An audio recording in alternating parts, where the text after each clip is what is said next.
กมันนี่ลูกไปใส่มาแม่นหวาลูกไปเรียนมาหวาน่ะลูกเรียนหนังสือบอลูกได้ตัวอย่างแด่ตัวไก่ได้ตัวไก่แดง ตัวใกล้แด่ได้ตัวนังตึม ได้ตัวไข่แดง ขอไข่แด่ ไข่แดง ได้อย่างตึม ไก่ไก่ ก็ไก่ ไก่ ไก่ไก่ชิคเก้นลิงแปลว่าอะไรลิงภาษาอังกฤษว่าอะไร ลิงลิง ภาษาอังกฤษเด้ ตาจิ๊ก มังคี ตาจิ๊กตาจิ๊ก ดังอยุ่ใส ตาตัวนี้ ปากอยุ่ใส ตาตัวนี้ ตาอยุ่ใส ตาตัวนี้ ผมอยุ่ใส โอ้ตัวนี้ มืออยุ่ใส มือตัวนี้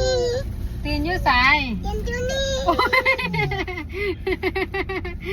ยแม่นปะแม่นเหรอลูกเฮ้ยลูกคิดฮอดพ่อแม่บอลูกไปโรงเรียนแล้วพ่อแม่อยุ่ใส พ่อแม่จูหัน พ่อแม่อยู่งานได้ยัง เจ๊เจ๊ที่เป็ด ฮะ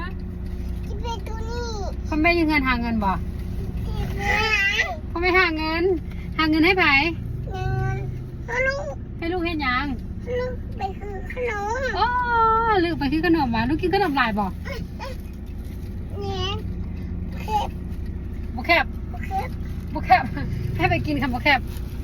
โอ้ยโอ้ยลูกกิน ไว้บ่กิน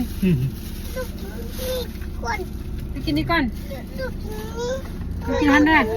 เนี่ยจำตุ้นจำแม่ก่อนลูกกิน